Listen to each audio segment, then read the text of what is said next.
Shamaya, you did it. STL Music. Is that good?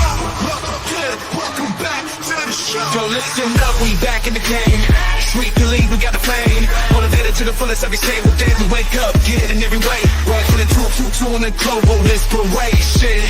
Talk this sports and top news, no hesitation. Sweep the league is back.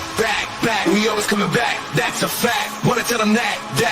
STL Music, mama, we did it. Where we at? Coach Jill in the house with the flow so tight. Every girl, Rebroadcast, we unite. Yeah, the best show, Monday through Friday. If this ain't different, they lying. We got the energy. When I say sweep, you say the league. Sweep the league, sweep the league, sweep the league, sweep the league. San Antonio, let's go. Sweep the league. Sweep the league. Sweep the league. San Antonio, let's go.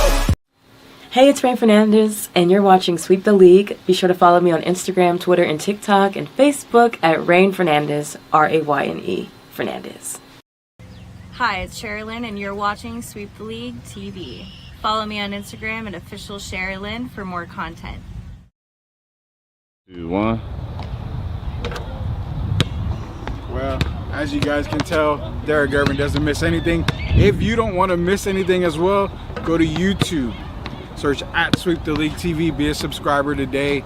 We're giving away a bunch of prizes and stuff. Be a subscriber today so you don't miss, just like Derek never misses. Subscribe to Sweep the League.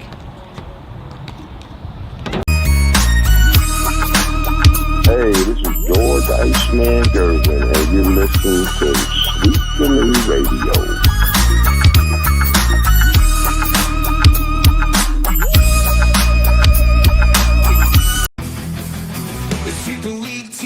Legends collide. If the Cowboys fall short, we'll still ride the tide. Like Jordan in the clutch or Brady's last play, we bring the fire, keeping fans in the fray.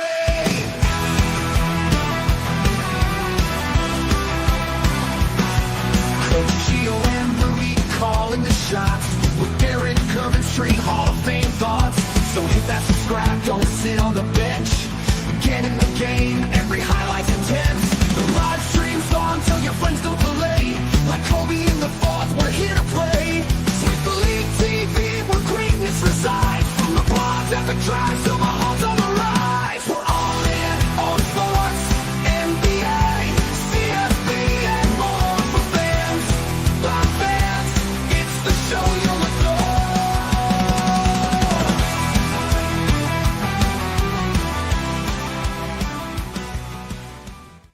Hey, what is up, everybody? It is Taco Tuesday. It's Rudy Campos Jr. Going to be joined by Derek Gervin here in just a little bit.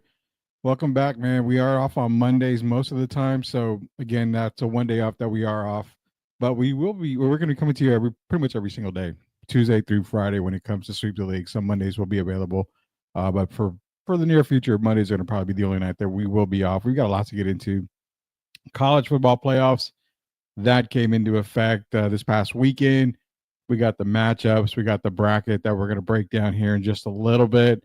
Also, Bill Belichick in the coaching ranks sort of right now for the UNC Tar Heels, this team right here. We'll see. We'll talk a little bit about that when it comes to Bill Belichick and see how that'll work out. I don't know. I mean, a lot of people are kind of skeptical about it when it comes to Bill Belichick being a collegiate coach. In some ways, it'll work. But I think in most ways it won't work. So we're going to talk about that, plus a whole lot of other stuff, man. Are the Eagles collapsing after what A.J. Brown said? We told y'all at the beginning of the season, before the season even started, Coach Gio, Derek, myself, we brought it up to you guys. It's coming full circle now. We just got a whole bunch to get into. Appreciate everybody joining us here for Sweep the League. Leha's in here. Shout out to MCS General Contracting, Chris Leha. It is Tacos Tuesday. What's good, brothers? How's everyone doing? Everybody's doing good, man. We're going to bring Derek on right now. So be sure to join us. Appreciate it, Leha. Get MCS, man. Hopefully, you're making the right call, and it's the only call to MCS General Contracting. Contact Chris Leha and the boys. They're going to take care of you right away. Every time, all the time, the first time. No mistakes, 100% backed by Sweep the League. And the Blue Devils, you made a comment earlier, Tim, about Blue Devils and the incarnate word. you can't get happy about a victory over Incarnate Word, man. It's a pretty inferior team right there right now when it comes to D1 schools. Let's get it. That's definitely Jacob Eric. What is up, Chuck Vans? We got the Chuck Van Show. Me and Chuck did a show. We're going to do another one here. I'm going to get in contact with Chuck. We got to do another show. That rock and roll show was awesome. And we barely scratched surface on rock and roll. Shout out to Chuck Vans. Transfer portal's out of control. Malik Murphy is in the transfer portal. Yes, he is. And Chuck Vans, go Ducks. He's going for Oregon. We're going to get into some college football playoff talk right now. That's going to be the first thing we're going to get into. But before we do, we got to bring him on. The man, the myth, the Hall of Famer himself, Mr. Derek Irvin, sporting the Sweep the League shirt. What is up, Derek? How you doing there, sir? I'm good. How are you? I'm good. First, I want to say hello to everybody. Happy holidays. And then I got to quickly go into Tim. I know you love the Duke Blue Devils, and I guess you were a little nervous at halftime, 28-21 over Incarnate Word, but in the second half, your team came to play. So I want to just give a shout out to Duke, and I also want to give a shout out to UIW because that was a big game, even though they lost. To even have Duke on your schedule is nothing but a step forward. Yeah, it was, I get it. Tim had made the comment that it was going to be a blowout and everything like that, which kind of expected. But at halftime, I tweeted to, well, it's actually, I don't know what you call it on X anymore, but on X, I posted the halftime score. And I said, yeah, it's not much of a blowout right there. But, of course, that was just the first half, man. Definitely just the first half on that. But, well, yeah, shout out to the Blue Devils, man. I mean, it's going to be a fun season. And what's funny is that Cooper Flagg was all the talk, but guys, I've been telling you, Cooper Flagg is my third best prospect, and now people are starting to notice Dylan Harper is pretty much running away with it. The one guy that I said would be the number one pick in the upcoming NBA draft, it's Dylan Harper still by a couple of miles from me. I mean, Cooper's great, but Dylan Harper brings a whole nother dynamic that Cooper doesn't bring, and that's why I really feel that any NBA team drafting number one probably has to go with Dylan Harper, Dirk. Well, no disagreement here, and it's not to slight Cooper. I don't know. I have a question. For you. Do you think Cooper? I mean, how much better can he get? I think I'm not going to say he's maxed out, but I see a guy that's going to be a very good NBA player. But as far as the superstar and the best we've seen since I don't even like going here, but I'm gonna say it because people have put it out there. The best since Larry Bird and all of that. I don't know. I see a very good player, but I don't know if I see NBA superstar or face of the league. I don't see face of the league when it comes to Cooper Flagg. I see multi-perennial all-star. I see all-NBA type of player, but face of the league, you know me, Derek. I don't throw generational talent, that word out there, that phrase. I don't throw it out there very much. I still don't put Victor Wembanyama in the generational talent just yet. I mean, I don't. I don't really use that word a whole lot. It's very few out there that I use it with, but I don't see that with Cooper. I can really agree. I think what you see from Cooper now, you're probably at 70% of what you're going to see in the NBA. You're going to see some more. He's going to bulk up. He's going to be a big time threat, but I see perennial all-star. I don't see multiple MVP player. Maybe a one-time MVP player, but I don't see the face of the face of the league or anything like that. That's just my take on the Cooper Flagg thing. Do you remember? I think we had this conversation before. Do you remember Matt Harpering? Yeah, perfect example. Yeah, I see a Matt Harpering, possibly combination Matt Harpering and hopefully a deadlift shrimp combo maybe. Yeah, and if he's that, then to me he's had a very, very successful NBA career. And the young people, the people that don't know who Matt Harpering is, they can look it up. Very athletic, very good finisher around the rim, very good on the perimeter. And then you got Deadlift Shrimp, who's a guy that can handle the ball, a really good passer. So if Cooper could be anywhere near those two, to me, he'll have a very successful career. I think with Cooper, Derek, I like the Matt Harpering, obviously former Orlando Magic, great Georgia Tech player. And Detlef, I think he's going to be better than both guys, but would you possibly put him at the Laurie Markkinen type of player? Because that's kind of that's the vibes that I get right now. Probably star, all-star, better than Laurie, but I get the vibe of a Laurie Markkinen, maybe a step further than Laurie. Different type players, and then you look at it, he's a lot bigger than Laurie. You know, so I look at it, if you look at it, Laurie has the body of a Kevin Durant. Yeah. So if you look at Cooper's, and he's going to put on a little more weight, muscle, weight. He's going to bulk up a little more when he gets to the pros. But the reason I mentioned deadlift is because Cooper is a guy that can get up and down the floor. And I believe if you needed him to be that type passer, I think he'll be capable of that as his career goes on. And I've mentioned Matt Harpring because Matt has kind of got the same body type as Cooper. But if he can be a mixture of those guys, I think he'll be better than both. But if he could be a mixture of those two guys, I mean, that's a heck of a player. Yeah, I mean, like I said, he's going to be an all-star. I see him as an all-star. You saw what he did against Team USA during the trials, when they were practicing against Team USA. He held his own, and I love what I saw from him there. But the more I looked at it, the more I saw there's better players out there in college basketball and even international, to where it made me think Cooper's not a run. He's not going to run away with the first pick. There's no way. You're seeing even Ace Bailey right now, ranking him. I'll probably go Harper, Flag, Bailey, interchange Bailey and Flag every now and then. But I mean, you got VJ Edgecombe, you've got a lot of other guys in college that are start to climb up that board. And I mean, does he drop a whole lot? I have no idea right now. I mean, you're not seeing the magnitude of what everybody expected Cooper, Flag, and Duke to be. So does that hurt the draft stock? I have no idea. I really don't, because there's nothing that is making me pound the table and say he's got to go number one, period. There's nothing telling me. And I don't even have the intensity of putting him at 2. And there's times where I look at it, I don't know if I have him at 3, to be honest with you. He's the popular choice. But I know as it gets closer to the draft, hey, Dylan Harper has it in his genes, man. His dad was a really good player. I wish people could really saw Ron Harper before he got injured. You're talking about a totally different player. As great as he was with the Chicago Bulls, he was an even better player when he was with the Cleveland Cavaliers. Oh, yeah. And so I think Dylan Harper, from what I've seen, is going to be one hell of a player. And we see Rutgers is already happy with the 2 guys they have. and when you look at Mr. Knuppel, is he going to take away some of Cooper's shine as the season goes on with Duke?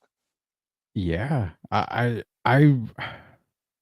is it fair to say? And again, I'm not just saying it to say it. I'm asking this as a truthful type of question. But is Knuppel more viable in the NBA than Cooper, like his game? Well, I think it translates a lot better to today's game. Well, you got guys like Dalton Connect who's playing. You got Austin Reeves. You can look at a couple of the Lakers guys. So Knuppel, to me, he's a guy. Yeah. Say that last name. Brown. Did you just mention? Brown. Yeah. Christian Brown. Yeah. So Christian, you got Brown, guys. Yeah. So yeah. So I think I think Knuppel is going to be a really good player. Then you got your big fella, your center, who was kind of working UIW over in the first half. The young fella, how old is he? Like 18? Yeah, he's like 18 years old. Yeah, so he was doing work on so you got a couple guys. Sometimes when you have that many really good players, it could take away some of your limelight. But we know Cooper is the popular choice. So we'll see what happens as the season progresses. He actually played pretty good, not just tonight. The game before, I think he had like 20 points, 12 rebounds. So you can see him improving, and I know he'll continue to improve. And we just have to let the season play out. But it's not going to be an easy decision when that time comes. Yeah, it's not definitely gonna be easy. And you brought up Ron Harper, and I remember Ron with the Cleveland days, and you of all people, I mean, you of all people know how much I love those Cavalier teams from back in the day. I talk about them a lot because I mean, it's not their fault they ran into a 6'6" guard out of North Carolina from time to time that kind of spoiled the magic that those Cavalier teams had. I mean, you're talking Ron Harper, Price, Elo. Steve Kerr was even a part of that team. Larry Nance, Brad Daugherty, Hot Rod Williams. God, I mean, just that whole lineup from top to bottom was one of the best lineups in the NBA at the time. I always talk good about them. I love the Cavaliers from back in the day for sure. You One know, day we have to have a conversation, Rudy. I'm sorry to cut you off, but we got to no, have a conversation one day about all these people that Jordan has stopped from winning championships. All these great players. oh man, yeah. You know what? Maybe we can save that for the end of the show here. We can get to it because I mean, you're talking Jordan stopped Ewing. I mean, the Knicks teams from winning titles, the Cavaliers teams from winning titles. That stacked Phoenix Suns team with Barkley, that was another team that was a title contending team there. Malone and Stockton. I mean, there's good God, man. If you could put a Seattle, Seattle, the Sean Kemp, Peyton, oh my God, you can put a dream Nate team. McMillan, Deadlift Shrimp. Well, yeah. I'm gonna even throw in Jim McIlvain. Let people know I try to keep up with what's going on. Oh yeah, Jim McIlvain, man. Throwing in Jim McIlvain there. Um, real, before we go to the CFP, I love what Chuck said here. They said Zion was going to be generational. Here we are, man. The moment I saw Zion Williamson, I I think I might even told you his ceiling is probably Larry Johnson, and that's probably kind of sort of what we're getting from him right now when he plays. It's right about Larry Johnson. You know, Oh, when he play, yeah, when he plays, yeah. yeah. He's no generation, and that's why I don't throw generational talent out very easily. I hey, y'all can TikTok this, y'all can, you know, what do they burn this or whatever they call it, you know, snip it or snap it. I'm saying I don't consider Victor a generational talent, not yet. I haven't considered him a generational talent, and I still can't say he is. I mean, to me, generational talent is somebody that comes in, turns a franchise Right away. around ASAP, and is already competing. No fault to Victor, but I mean, the Spurs were a 20-win team that year. They were a 22-win team his rookie year. They're improved a whole lot, but is that because of Victor? I mean, not necessarily. Chris Paul and Harrison Barnes has a lot to do with that. So that's why I haven't really considered him a generational talent just yet. Derek Irvin, Rudy Campos Jr., we're talking here about NBA. Surprisingly, everybody's wondering what the hell's going on, man. We need to talk about the college football playoffs here. And this guy's on my nerves right now, man. I love Seth. He was good. He was down in fantasy football going into last night's game. I was up like 750 to like one something or two something. I don't know. His Cowboy defense miraculously blocks a punt at the end, and then he ends up beating me at the very last moment. So, shout out to Sith for beating me, but your Cowboys saved your fantasy life, but they lost the game, you know, per per real life, I guess, in the real world. So, nothing to say about Cowboys that. lost. Cowboys lost, Derek. I took the Bengals. Man, you know I'm just kidding. I know very well they lost, and how they lost. Michael Parsons pretty much had the look on his face. And if Oh, you look at that, man, I know we're gonna talk about the CFP, but I always let's talk talk about about it. Murphy's Law, Talk man. about it, man. Whatever can happen will. There's certain teams that I've mentioned to you before. That's kind of like Penn State and Notre Dame of the pro league. It's just certain teams that just find ways to lose. And when you got your owner questioning now if you should block a punt, I mean, I've never heard. I'm 61 years old, man. I've never heard that in my life. Come on, Jerry, to even put that out there now. Yeah. Maybe we shouldn't block. I mean, it was insanity at its finest. So, very good game. The Cowboys stayed in the game. And then after the block punt, it just shows how momentum in all these different sports. And after the block punt, look what happens. Jamar Chase off to the races. Yeah. And down go the Cowboys. And down goes their season. It's a very Cowboy way to lose, man. That's all it is. And reminded me of the Leon Lett days, block the field goal. Leon goes to try to pick it up in the snow and didn't quite get it. So what I love too, Derek, is the fact that I'm going to bring this up before we get to CFP. It deals with the NFL. Is you had the Cowboy game last night. I could get on TikTok this morning and you got all these newbies out there, all these people. Well, the block punt, why did Cincinnati get the first down? And they had, if you follow the NFL, pretty much just the NFL in general, you block a punt, you try to recover, you don't recover it.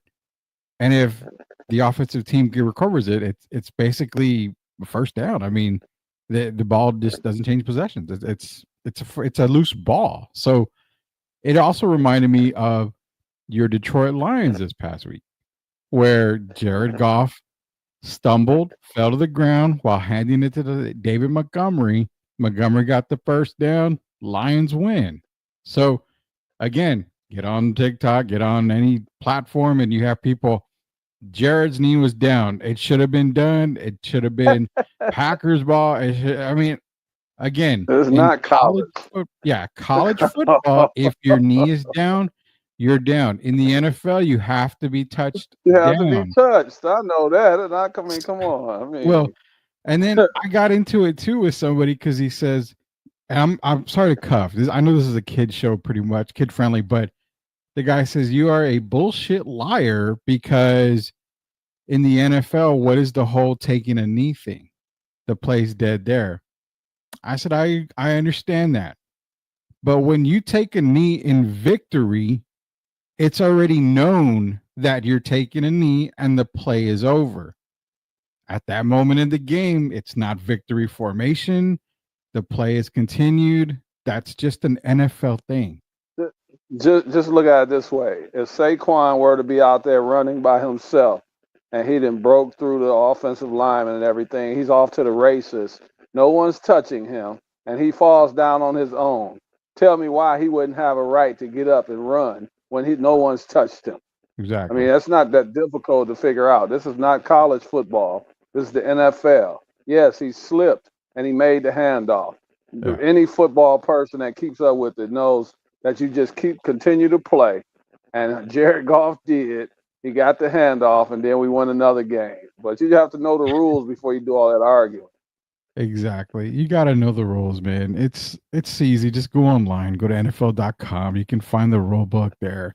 Shout out to Sith, man. He says a heartbreak and that's a foul. Yeah, I'm sorry. I didn't mean to talk about the Cowboys like that. I apologize for that. Deion Sanders and Shedeur Sanders and Travis Hunter, they're coming to the Alamo Bowl. We're going to get into that as well. Chuck Vans is in here. Go Raiders, and Deion's going to be coaching next year. I will say this. I already have the Giants drafting Cam Ward and the Raiders drafting Shedeur. That's already my latest mock draft that's going to be coming out here. So pretty much I would say I'm 99% sure that's the way the quarterbacks are going to go in the beginning of the draft. Shedeur. What about Shiloh? Deion told Antonio Pierce he better take both his sons.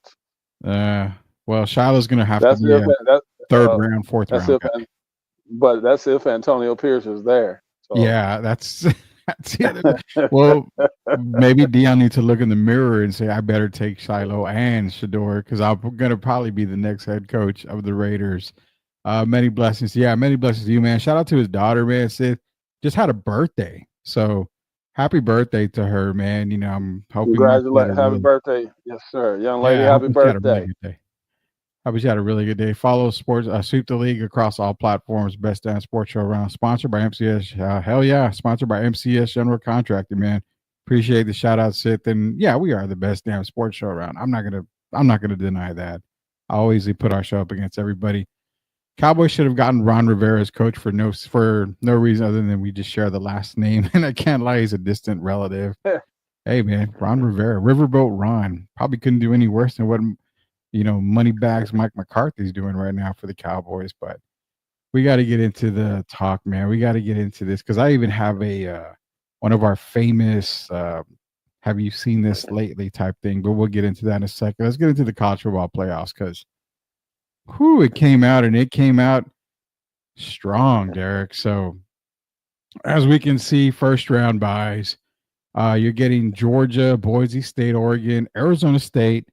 Those are your first round buys. I will say this: people that talk sports, few of them have a problem because some of them say, well, Alabama should be in, they're a superior team. And, when is the committee going to understand that you can't just put a Boise State team in there and give them a first round bye?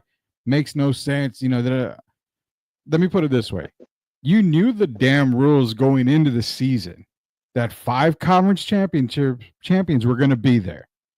So you knew that every sports guy in America who talks sports shows, radio, whatever, you knew damn well that 5 conference champions were going to be in there. So when Boise gets in, Arizona State gets in, why are you complaining now? It's not rocket science. It's nothing. It's the damn rules. So then they say, well, SMU should not have gotten in over Alabama. The biggest BS I've heard there. SMU deserves every opportunity to be into this college football playoff.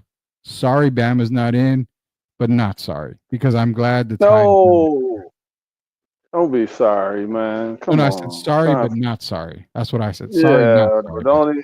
I'm not even sorry, but not sorry. Hell, they didn't earn it. And I'm tired of these teams getting in just because of their name.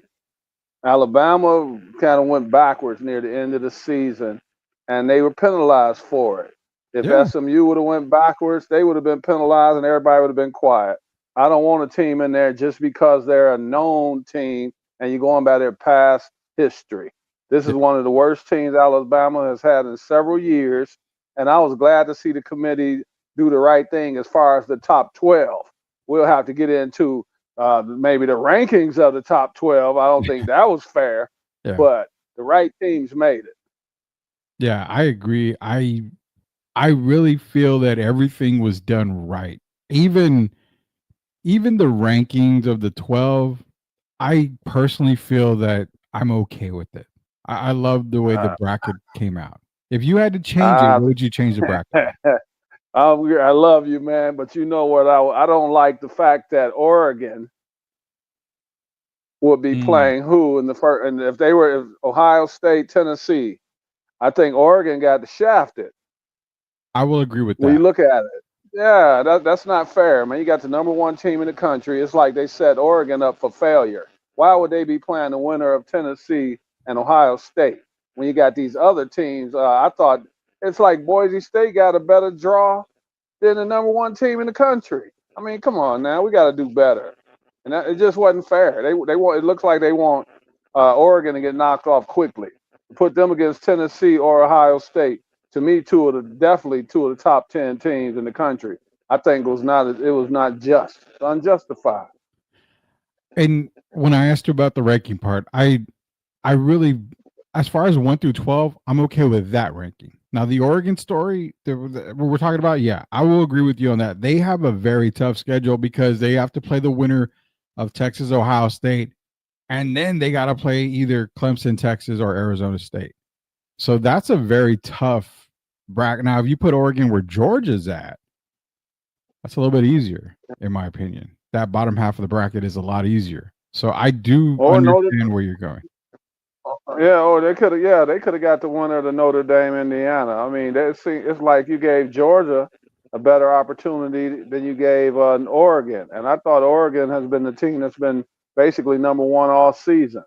Yeah. And to me, they've been the best team. They undefeated.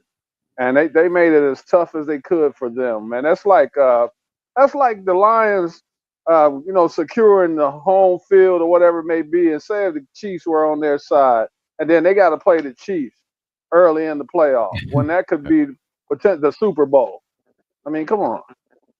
Yeah, I can, and I completely understand that. I really do. I think Oregon should have got an easier path to the national title game, but Chuck Vance is feeling very confident in Oregon, 100% confident. He's quacking the entire way. And after what I've seen Oregon this year, and after you calling it in week -0 because you were talking so high about Oregon all year before we even started talking college football, I'm starting to see it. They are a very scary, fast team. I figured they lost a lot when they lost Troy Franklin, Bo Nix.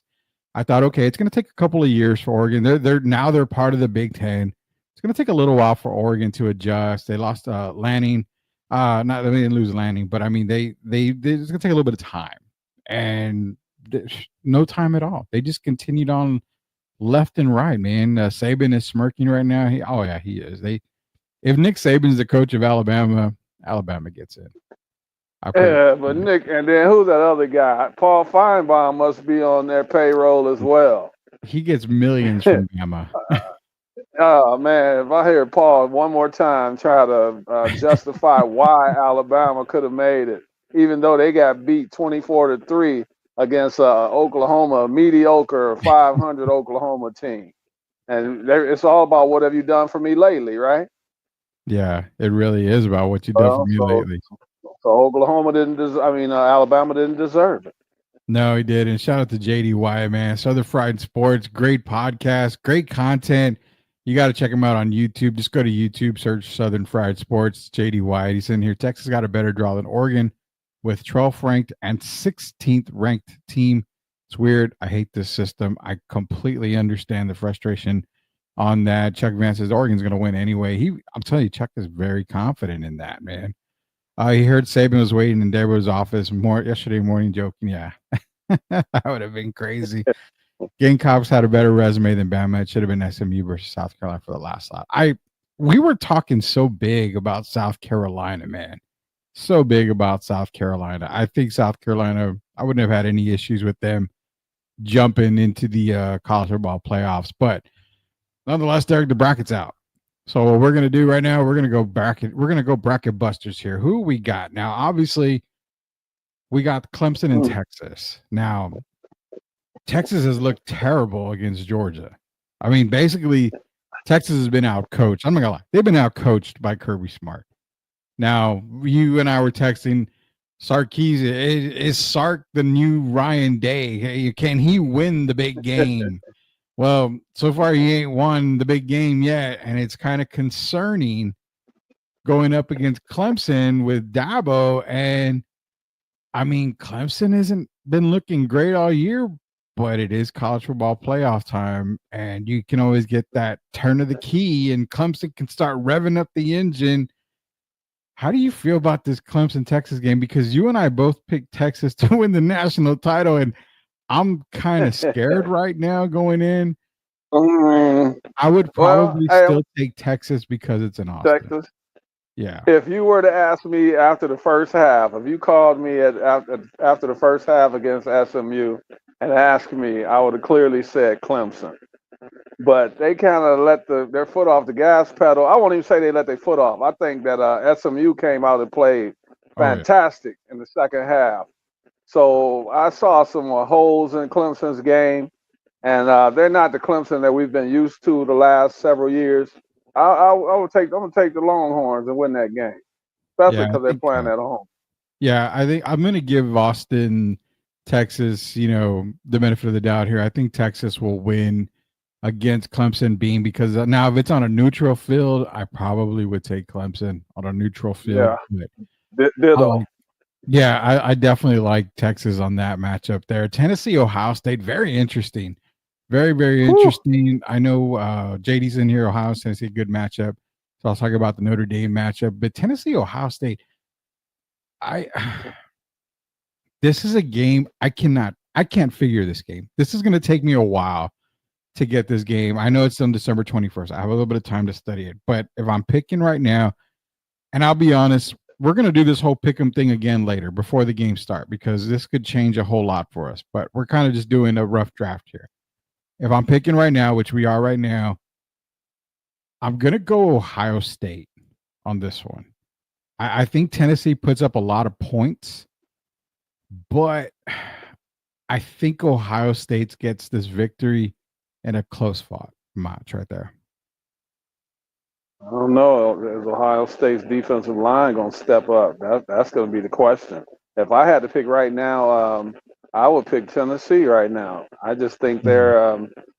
I think in the second half of the season they played a little more consistent than Ohio State. Ohio State's been lucky to get by several games. Kind of like if you look at it, caught up to Miami, didn't it? Yeah, it did. And it kind of caught up to Texas against Georgia. So right now, I'm going to say Tennessee. This break, I think, helps Ohio State more than it helps Tennessee. But if I was picking today, I would take the Vols. I love this comment right here by JD because this is exactly how I feel. I'm giving him the applause.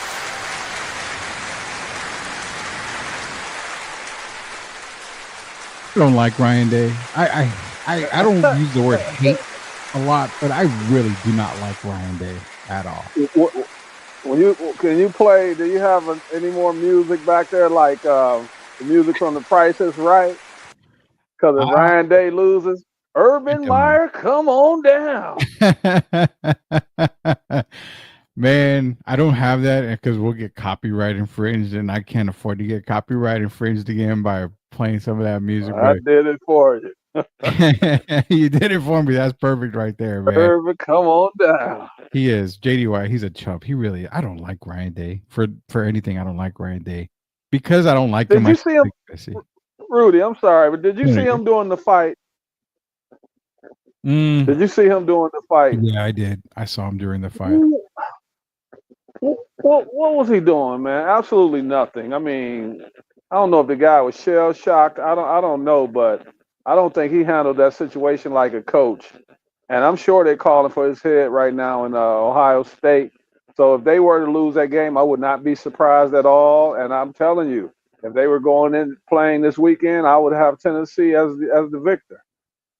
Yeah, I love it, man. He says he'll pay our fine if we play the Price is Right theme song and come on down.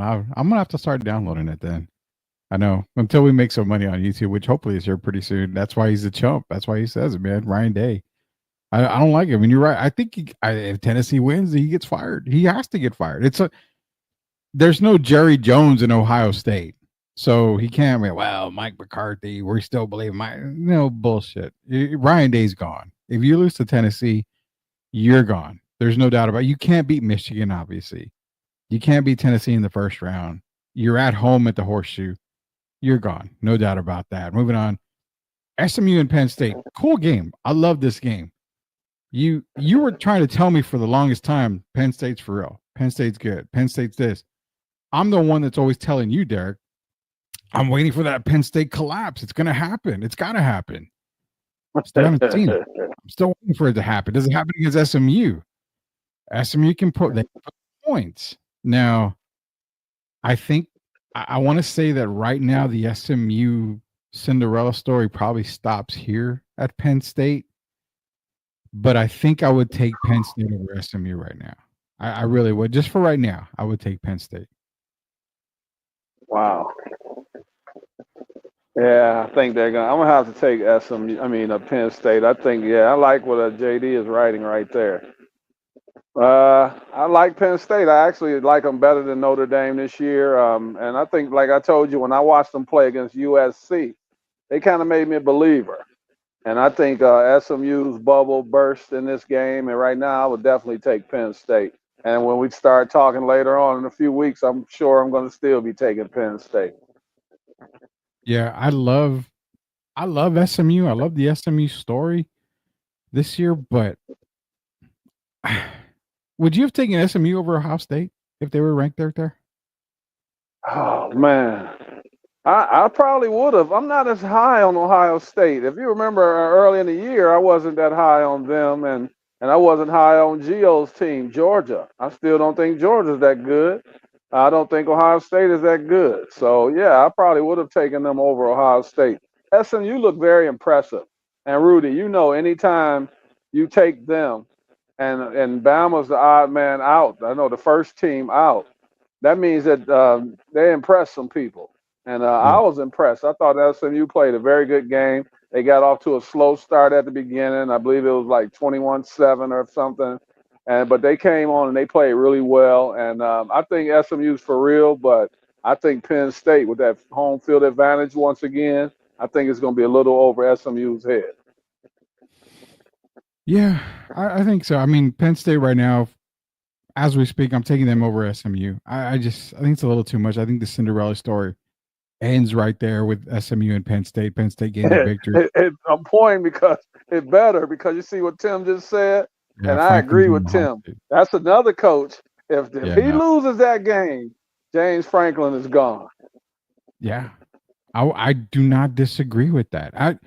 I'm actually kind of surprised that James Franklin's made it this long at Penn State. Yeah, I so really am I. huge surprise. JD, SMU had to make the playoffs because they're getting $0 from the ACC and almost won. Exactly. SMU's been great all season. I definitely put them above Bama. There's no doubt about that. I would put them above Bama every day of the week. I love the story. And yeah, I mean, you got 3 teams in the college football playoffs. 2 of them are conference champions. SMU not being one of the conference champions. All 3 are deserving to be there. There's no doubt about that. Indiana, Notre Dame. This is my game right here because, not because of the whole false story of Rudy Rudiger at Notre Dame, but because the team that we all overlooked, except one of our boys, Coach Gio, is bragging about Indiana all year, made us all go buy Hoosier sweaters and wear them throughout the entire season because now I still don't think that this Indiana team is going to go down without a major fight. I still have Indiana beating Notre Dame, and I don't know if I'll change. I'll change that. I think Signity got to Ohio State, completely understand, and like I told you before, Derek, when you're a championship contender and you're a boxer, you're gonna get hit. You're gonna get knocked down a couple of times. Ohio State knocked them out, like knocked them down. You know what? They got up, but they got knocked down 3 times. That was over. It was done. TKO. What that did was made them a little bit stronger. Why? Because everybody kind of felt, well, they're going to come against Purdue and they're going to no, they blew the socks off of Purdue the very next week, and you could see the pissed off look in their face. That's going into the CFP. I have Alabama. I have Indiana just beating Notre Dame. I don't even going to change that one. 66 points. Wow. Let me see. Can they duplicate? They won't duplicate it, 66. But the way to beat Notre Dame is to get out early. You got like boxing. I have to use the term in boxing. You got certain guys. If they don't get out and win the first 3 or 4 rounds, they're going to lose the fight. And I think Notre Dame is one of those type teams. And I think Indiana has the offense to give them trouble. And of course, there are going to be a lot of fans on both sides because you got this is a state of Indiana rivalry. If they were to play this weekend, I would be picking Indiana. I think their coach has made them believe. And I think Notre Dame is one of those teams that I talk about every year are up and down. And I think that'll be one of their down weeks. So going right now, I would pick Indiana to win that game. Yeah, I'm taking Indiana. Like I said, I don't know if I would change that at all. The most undeserving playoff match of all time, Indiana Notre Dame. I kind of like I said, I just think that Indiana's going to come out strong against Notre Dame. Moving to that second round, man. Texas against Arizona State. I'm not gonna lie to you. Arizona State, they're just looking. They're looking really good. I don't even know really good. And I'm kind of I'm undervaluing them when I say they're looking damn good. They are just looking very, very, very, very, very unbeatable right now. I mean, I cannot wrap my head if they can beat Texas because a big part of me says that they can beat Texas. Scatterboo is the running back who I say is going to be a Dallas Cowboy. I have him being drafted by Dallas, maybe in the 3rd round by the Cowboys. So that Cowboy fans, Scotterboo is going to be your next running back. I'm calling it now. He should have been part of the Heisman talk. He should have been part of the Heisman talk. But I like, God, Derek. I'm gonna take Texas, but again, I have my opportunity to change it later. But I'm taking Texas right now, just because I have to stick to my guns and say, well, I'm taking the Longhorns. Man, we're gonna have to have this conversation again, because the more I think about it, you might not even have to worry about Arizona State versus Texas. Texas is gonna have their hands full against Clemson. And I think when you look at it, I'm not a big Sark fan. I do not believe in Sarkisian, and I do believe in Dabo Sweeney. So either way, whoever comes out of that, I still think Arizona State is the best team out of the threesome. And you talk about impressive during the year. That's not a team. It's a team we probably had in the top 25. But to play the way they've played as the season has gone on, man, Arizona State right now is probably one of the best 4 teams in the country. Yeah, I would say so. And not even going by the rankings. I'm just saying, looking at the eye test. Yeah, I would say so. I really would. And that's the reason why I said I don't know if I can comfortably take Texas. I really don't. A good thing is that we don't have disappointing, Rudy. The last month of the season, Texas is even in their wins. And then, if you remember, I told you the first time I had problems, when I got a little nervous, is when Sarkisian went to Arch Manning in the first Georgia game. Yeah. And then before the game was over, he went back to yours. Yeah. To me, that kind of tears the locker room up somewhat, and I don't think they've recovered from that. And it's been disappointing, because I had higher expectations for Texas. I thought they would be right now. I thought a few weeks ago that Texas and Oregon were the 2 best teams in the country. But if I'm looking at it right now, hell, I might say that Oregon and Arizona State are the 2 best teams in the country. Yeah, I'm not gonna fight you on that. I'm really not gonna fight you on that.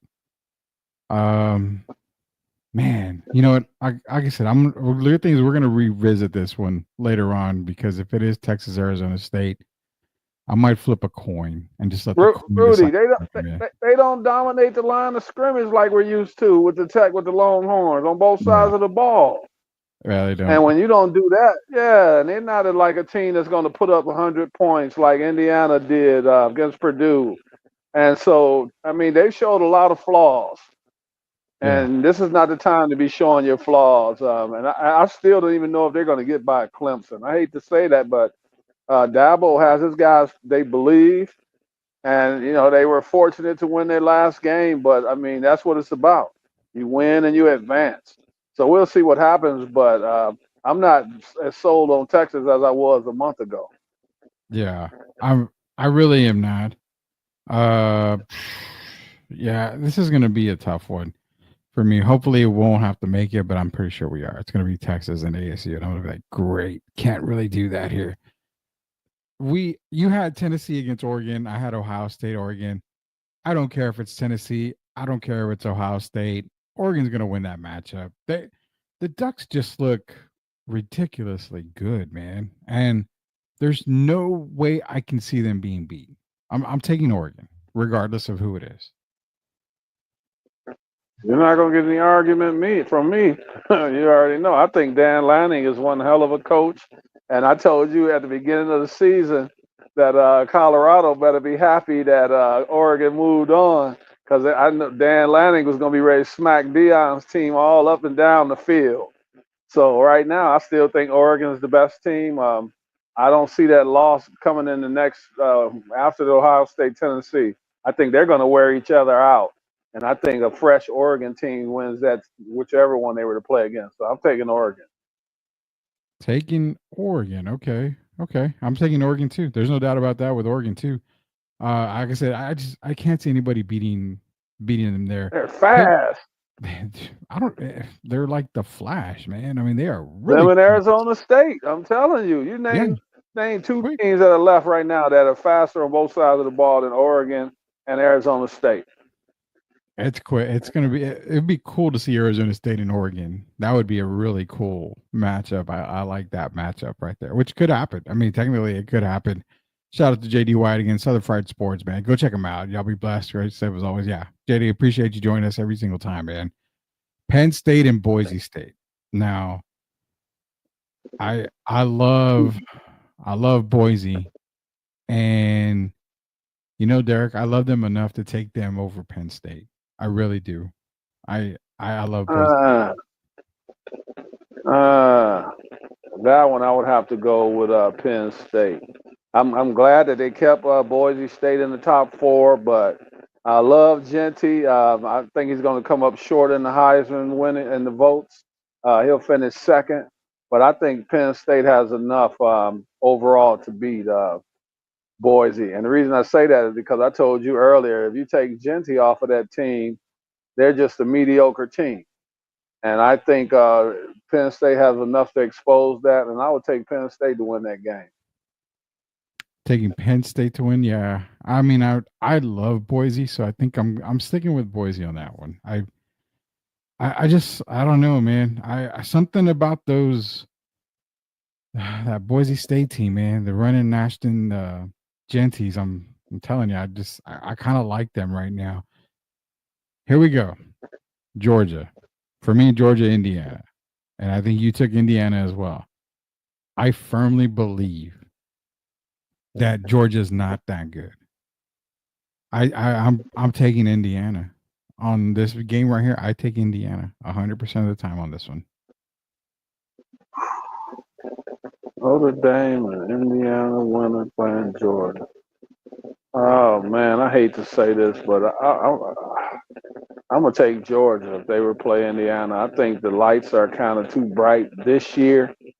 I love their coach, but I think they're a year away. So I would take Georgia. I think Kirby has proven who he is, and he'll have his team ready. And I would take the Bulldogs. Taking the Bulldogs. Okay. I mean, I have no qualms about that at all. I just like Indiana. I love Indiana this year. I don't, man, I don't know. Georgia's going to get the love. They're going to get the love. They've got a great coach, Kirby Smart. But I mean, hey, Rudy, Ray, not to cut you off. Yeah, I have to kind of reevaluate and see how these next few weeks go, because we know, didn't Mr. Beck get injured? Yeah, he did. Yeah. And so I thought the backup quarterback came in and played quite well, but I think they need a Carson Beck at his best. So I have to kind of reevaluate and see how it goes the next few weeks. It didn't look good for him, and I don't even know if he'll be able to come back and play. So if he weren't able to play, I might have to take Indiana when you don't have what you used to all season, and he's been the guy that's been behind center. I think that would hurt them. At what time does it usually hurt you? Come playoff time. So we have to see what happens as far as his health. But if he's not healthy, then I'm definitely taking Indiana. Yeah, I don't know if Beck's going to be healthy when it comes to pass. He should be. I mean, it didn't look good. Fine. I don't know. It didn't.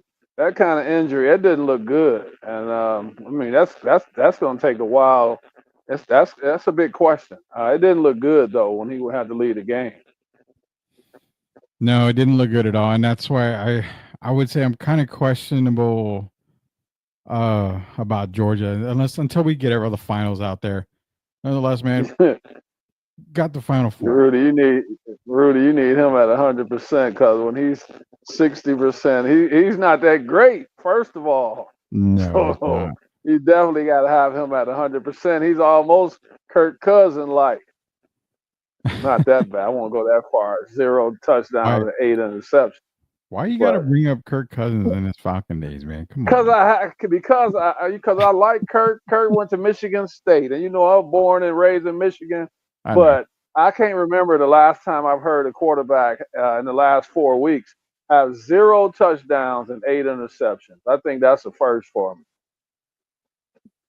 Wow.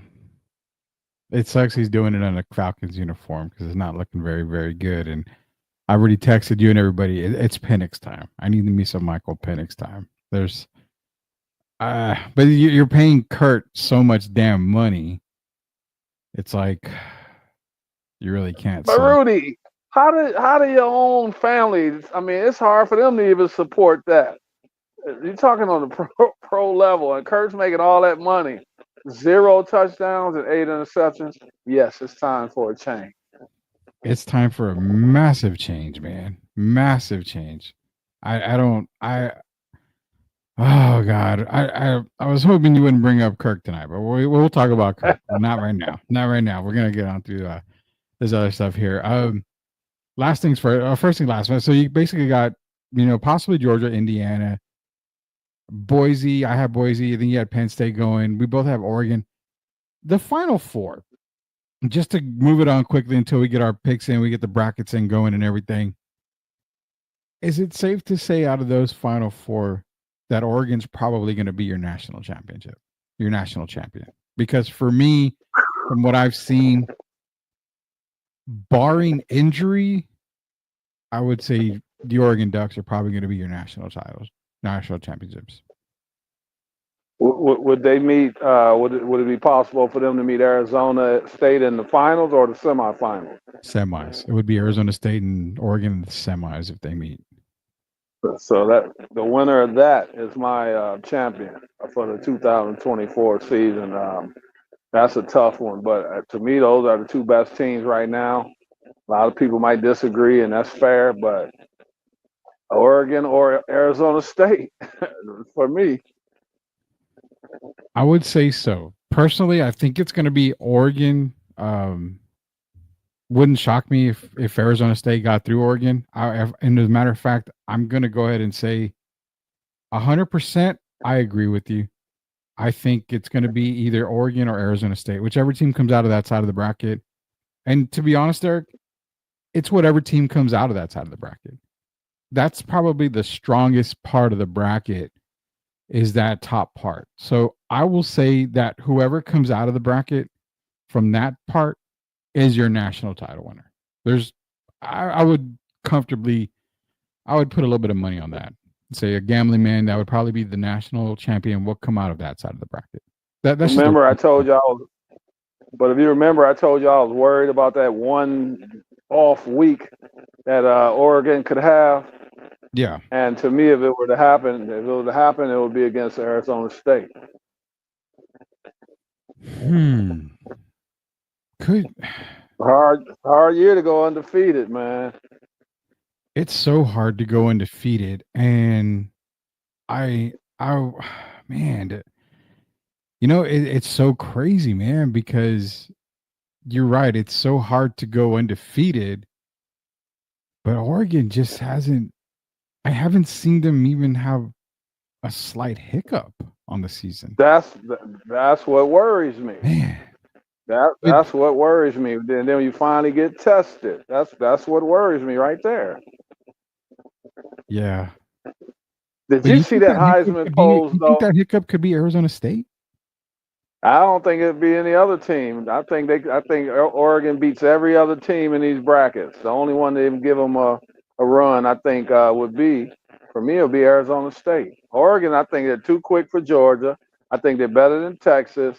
I have them over all these teams. I think those are the 2 best teams in the country right now. I know a lot of people like, man, you can't say that because they're not the popular teams.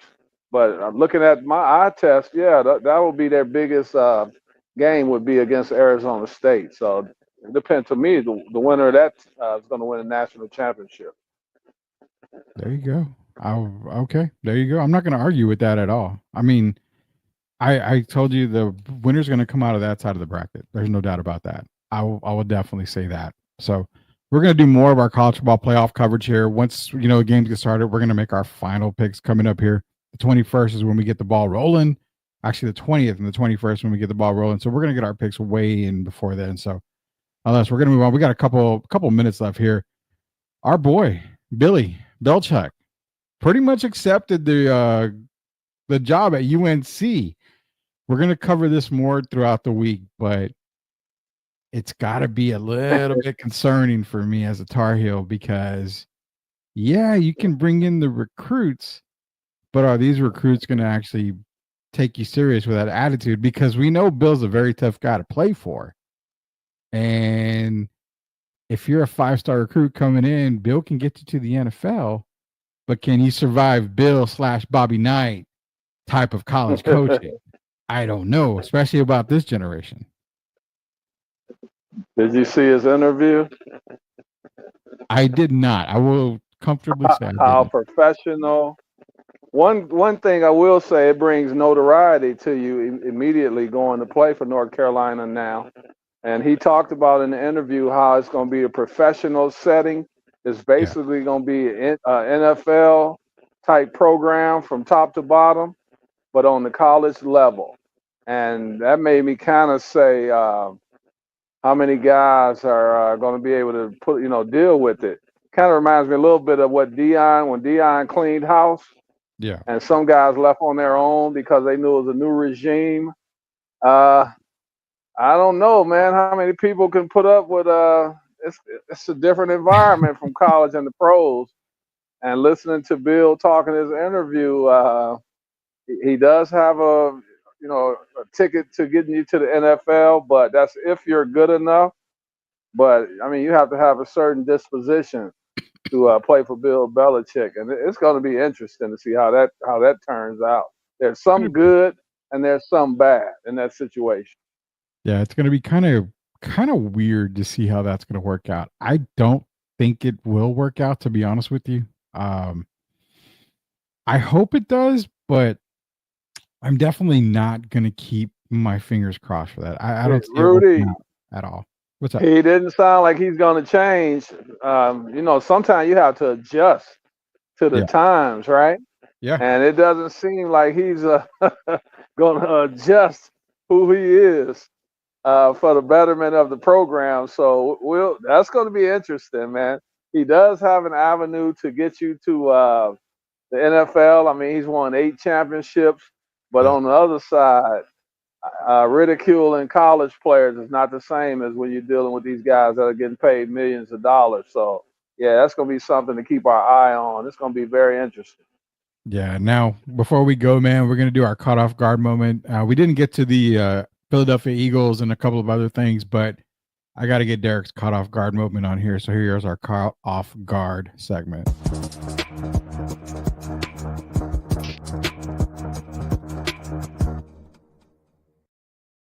That's crazy. We don't take commercial breaks right now. This shows you how good of a show this is. Shout out to our sponsors, MCS General Contracting. We'll get your commercial in here just a little bit, but shout out to them, Chris Light and the boys. They do a fantastic job. Be sure to contact them. MCS General Contracting, proud sponsors of Sweep the League. Derek, they brought up a what if NFL standings if the games in one possession games if the NFL had the opposite results. You and I talk about this a lot because in the AFC, look where those Kansas City Chiefs fall. They are dead last in one possession games if it went the opposite way. That kind of shows what we've been saying, man. They've been playing with fire the entire time, the entire season. They are the best, 12 and whatever record they are right now team in the NFL, but they're the lowest when it comes to that. This is crazy. I brought up, and that's why I wanted to get your caught off guard moment. How do you feel about this right here? I mean, look at the Jets there, and then the Jaguars. I mean, holy cow! Well, one of the smallest big words is if, and looking at this is funny, man, but it makes sense because a lot of these teams have been on the other side of some losses that could have changed their year. And then I'm looking at Cincinnati, 10-2. This is kind of accurate, man. If you look at it, what could happen. Yeah. I don't like usually doing hypotheticals, but I mean the Chiefs have been fortunate. I won't bring in the officials, but this is kind of weird. I've never even seen anything like this. What you put up here today, the what if NFL standings.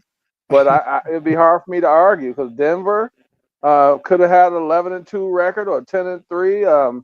Man, I like this. We got to do this more often. Very interesting. Buffalo, but this is kind of accurate if you look at it really. And the Chiefs could be take away Patrick Mahomes and his last minute heroics.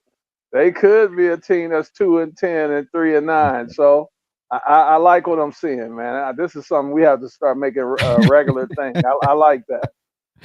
Yeah, I was scrolling and it came up and I thought, Even my Lions, because if we don't make some of those first downs on fourth down, yeah, we've been fortunate somewhat with Dan Campbell, some of his decisions, and we know some of his decisions cost us last year. We dropped a couple passes as well, but yeah, we look at it. The Lions have been fortunate, so yeah, I like the what if NFL standings, man. Hell, I like that. That's big time. Well, the one guarantee is that the Cowboys suck either in reality or fantasy. They suck either way. 4-8. Well, you got. I mean, when you got your leaders aren't really leaders, and then we know the Cowboys have been banged up all year. But when you got guys like Micah Parsons, CD Lamb, something has to change in Dallas. I don't know if I still say they should retain Mike McCarthy, to be honest with you, but if they don't, then go out and get Mike Vrabel. But you got to start getting some guys that act a little more mature than they've been acting. Kind of like that team you brought up before when you pulled this up, the Philadelphia Eagles. Oh, the Eagles? Yeah. That's crazy because, if you remember, when we did our NFL preview, we all said there's going to be a time in the season where Philadelphia is going to have some issues because there's too many divas in that locker room. Jalen Hurts, Brown, Devontae Smith. You're adding Saquon Barkley, who's technically not a diva-like player, but there's only one ball, and it can only get passed around to so many players. So you started to see that. A.J. Brown came out and said, basically talking about Jalen Hurts, the passing game. And here it is. We said at some point throughout the season, it's going to come out. And this diva personality is going to come out. You're starting to see it in the Philadelphia locker room. That spells doomsday for teams. Rudy, I liked his point, but I don't like the way he did it. Not right now. That's something you could have handled in-house. You won the game. They won 9 in a row. And so it kind of makes you look selfish when you start talking about, passing when you're a wide receiver. But then on the other end, they have struggled in the passing game. And Jalen Hurts was asked about it. And I don't know if you saw that interview. He gave a one-word answer. Should this be talked about 13 weeks into the season? His answer was a flat-out no. Yeah. So it sounds like there's some friction going on between him and A.J. Brown. Of course, one of the other players came out, and I didn't think what he did didn't make it any better either. He started talking about the personal relationship between A.J. and Jalen Hurts, how they used to be really good friends. And so now that seems to be fractured right now, and certain things that go on that should be handled in-house. And when you do it this way, that's a way of tearing up a locker room, and especially who wants to do that when you're won 9 games in a row? This just didn't make sense. So you could have the same conversation, but it needs to be in-house and not out in front of the public. 100%. That's the problem. Is I was hoping that we were wrong on that. Now it's starting to come out, man. It's going to cause even more friction. Who knows? Now, what I don't see getting reported, and we'll make this the last point. What I don't see getting reported, Derek, but I know he goes home pissed off after a game. I guarantee you, Saquon Barkley driving home is pissed because he's having an MVP caliber season. But you know what? He would already be catapulted in the MVP category with Josh Allen, probably even higher than Josh Allen, if he didn't have to give up all those 1-yard touchdown runs to Jalen Hurts. You went out and got Saquon freaking Barkley. So that tush push didn't have to be necessary. But I get why they do it because it's impossible to stop. But again, if you're Saquon and you're thinking, man, these touchdowns, these 3, 4, 5 touchdowns that I could add to my resume, what the hell's going on? You gotta feel like he's kind of seething underneath it. And if they were losing on the season, I'm pretty damn sure he would be speaking up. So now you got the Saquon thing. Because who doesn't want to win MVP? I mean, it's human nature. It's a And then bonus. you got your receiver talking after you won 9 in a row. And Yeah. I mean, we know their passing does have to improve. I believe Jalen had like 108 yards. Yeah. But when you start bringing that kind of stuff out, and then it's going to lead to questions about Nick Sirianni's control in the locker room. So now that's another issue. You have another player coming out talking publicly about the friction between Jalen and AJ. I mean, that's too much when you won 9 games in a row. And near the end of the season, as we wind down the last 4 games, these aren't things that should be talked about publicly. It's not the time, and that's what tears the team up. But, I'm not too upset about it because I am a Detroit Lion guy. Oh, I know that. And the Lions are just going to continue on. I can't wait till we talk about Lions and Bills this weekend because it's going to be fun. Didn't expect Buffalo to lose this past week, but they ended up losing to the Rams, which I don't know if that's a good thing or a bad thing for Detroit coming in, which you did say that if Detroit was to get a loss, it would be good to get that loss this weekend against Buffalo. So I kind of can understand it this weekend. A Buffalo win over Detroit makes a lot of sense for Detroit to get that loss in, before the playoffs. Did Josh cement his MVP in a loss? Yeah, I would say so. Six touchdowns? Yeah, I would say so. I don't have anybody remotely close to him right now, to be honest with you. And not even Saquon? Saquon is second, but without that's where it comes in. If he gets those tush push touchdowns, I mean, then that touchdown total goes up. Then it makes a better case for Saquon to say, okay. But then it comes back to this. If you take Saquon off the Eagles are still going to win some games because they've proven they can win some games without Saquon, beforehand. If you take Josh Allen off of the Bills, you're looking at, a very bad Buffalo Bills team. So are you telling me Joe Burrow is second in the MVP voting? Oh, man. Well, you said take a certain player off the team.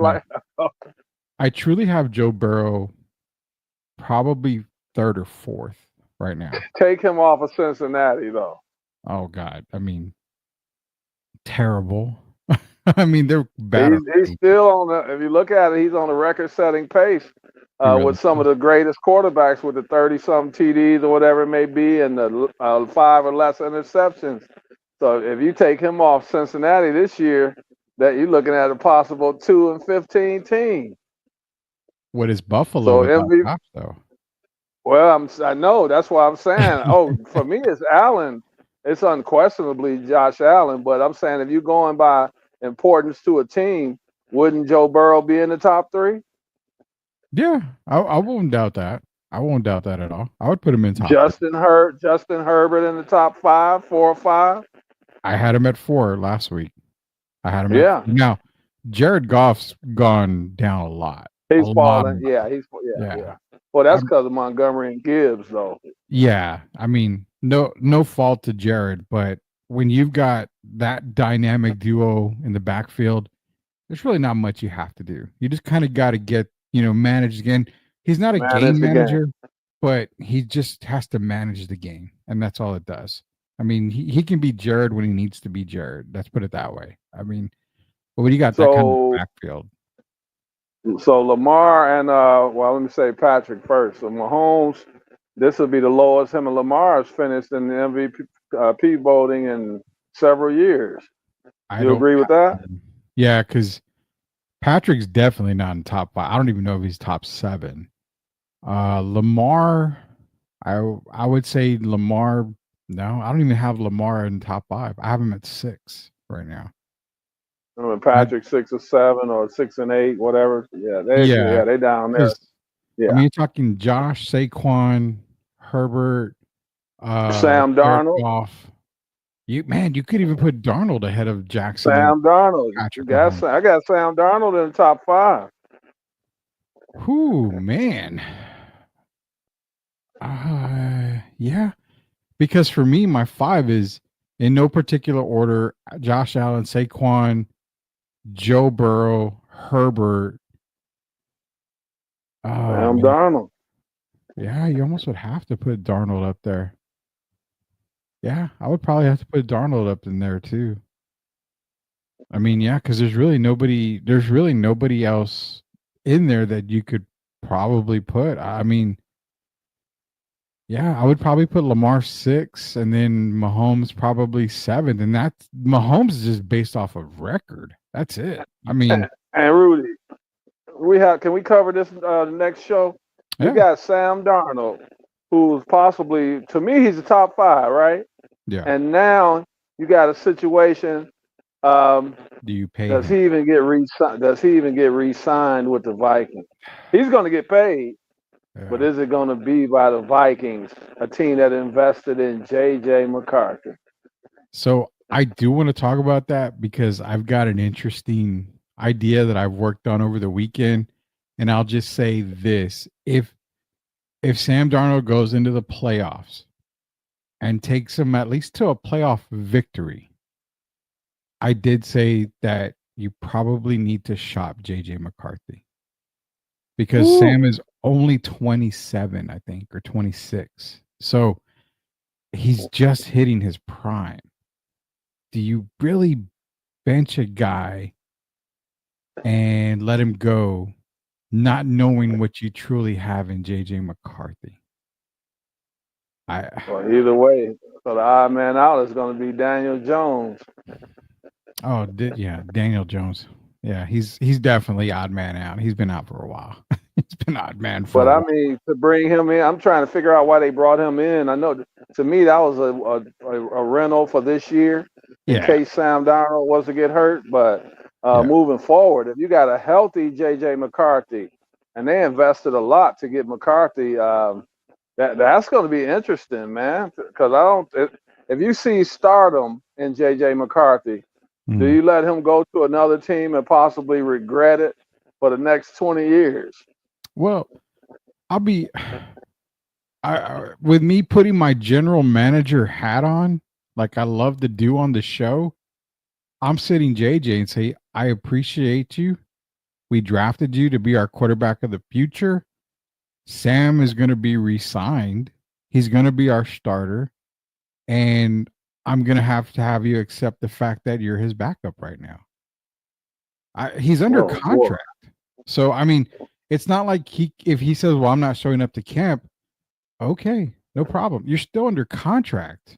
So you can either not come in and not get paid, but you're not going anywhere else. And if I have to move you, I'll move you and I'll wait till somebody gives me the Brinks truck for you.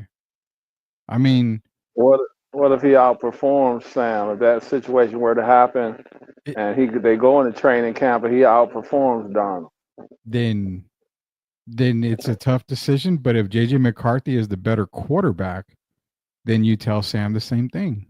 You know what? JJ's playing better.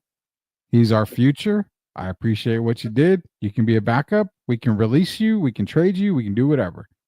But those are the types of conversations that you have to have with the players, and hopefully they understand.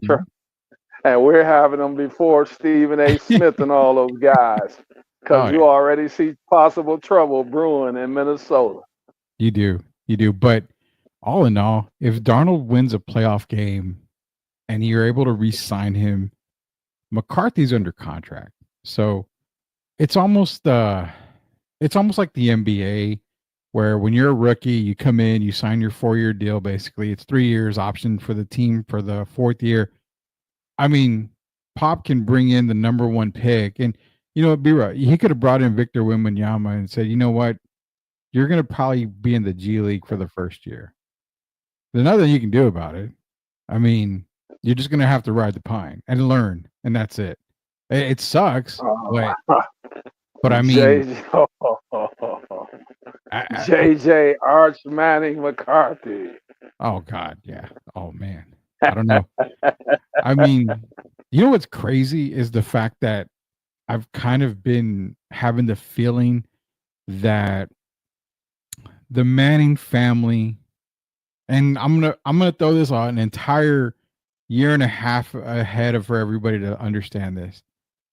I already feel that the entire Manning family is positioning Arch to wear that star.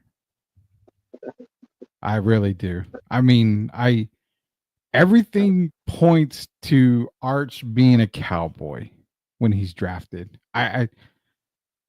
Everything in my stomach tells me that the Manning family is positioning Arch to join Jerry Jones and the Cowboys. Yeah, I thought that in high school. So it's not just the You Manning family, also the Jones family. Yeah. There's a reason why Steven and Jerry doesn't want to win right now. I'm all in. Arch Manning. But I'm not going to do anything to show that I'm all in. I'm just all in. I'm all in on the fact that I'm waiting for Arch to come in, and then we'll revisit that. So Do y'all hear that, people? Not Shador. Yeah. Not Shador and Dion.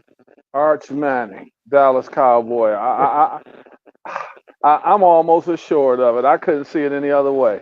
Well, here's the fact. Why is he the only Manning to not go to an old SEC school? Peyton went to Tennessee. Eli was Ole Miss. Their pops was Ole Miss. Archie was Ole Miss. So you figured the bloodline, the sports bloodline, had him going to Ole Miss, to possibly Tennessee, or to an old blood SEC school. No. He went to Texas before Texas got into the SEC. He went to Texas. Well, you're in Texas for a reason. You're closer to one Jerry world. So I don't know. I mean, it's connected. Man. Who's going to be his agent? Cooper Manning. Cooper Manning. Probably the best Manning that nobody ever heard of. That's crazy to think that Peyton. And I'm serious too. Yeah, I'm laughing. I can see. You know why? Because I think that's where we're headed today. That's the trend. If you look at Lamar Jackson and his mom. Yeah. Cooper Arch Manning and his dad. And I just think that's where we're headed today. Oh yeah, 100%. That's where we're headed. And then again, we're calling this a whole year in advance. Well, you probably a year and a half in advance. Arch to the Cowboys, and we're already saying there's going to be a lot of friction if Sam Darnold wins that first playoff game. What do you do with JJ? You have to almost probably shop him. There's a couple of teams looking for a quarterback, and a young quarterback at that. You could probably get a first-round pick for JJ this year, which, I mean, nobody would be mad if you got a first-round pick for JJ McCarthy. I mean, Cleveland could give you a first-round pick. They don't have a quarterback. I mean, Jameis is great, but Jameis isn't going to be there at the end of the year. He's going to be gone. Someone's going to sign him. Jaguar. Yeah, Jacksonville could be another one. Saints. I mean, San Francisco. Cardinals, 49ers. Tampa Bay. Several teams out there that could use a J.J. McCarthy, a fully recovered J.J. McCarthy. Several teams. Yeah, and it's probably something that you're going to probably look at maybe happening. It just depends on what the Minnesota Vikings do. But I know one thing's for sure. What we're going to do is we talked a whole lot of you guys. We can get to a whole lot that we wanted to talk about, but we're saving that for tomorrow's show. We'll be back tomorrow at 9:00 for Derek Irvin and I. We're going to talk some more CFP, talk some NFL. I think the power rankings are going to come out tomorrow from our good friends at Pro Football Talk. So we'll share the Pro Football Talk power rankings.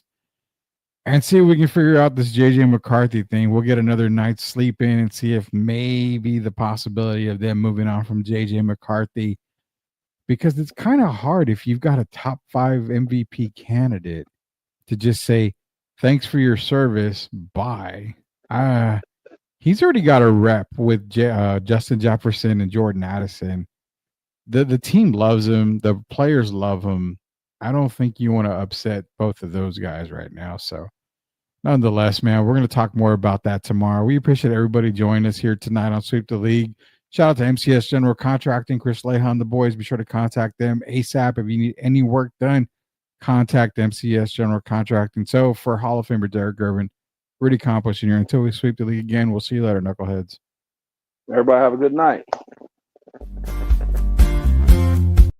Are you looking for a contracting company that gets the job done right the first time?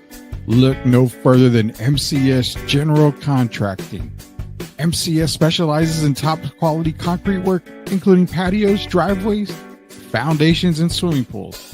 The team of experts are dedicated to delivering exceptional results and unparalleled customer satisfaction. At MCS General Contracting, they're not just hardworking, they're local. Based in San Antonio, they are committed to building relationships and trust within the community. That's why MCS guarantees your satisfaction. They pride themselves on getting the job done right the first time, every time. So why wait? Contract MCS General Contracting today to schedule your project and experience the difference for yourself. MCS General Contracting. Building a better San Antonio, one project at a time. Proud sponsors of Sweep the League.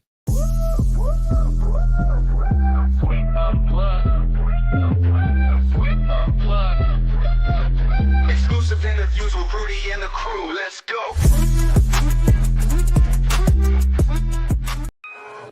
We build a legacy, yeah, they know the name. STL music, it's a movement, not just a claim. Loyalty, respect.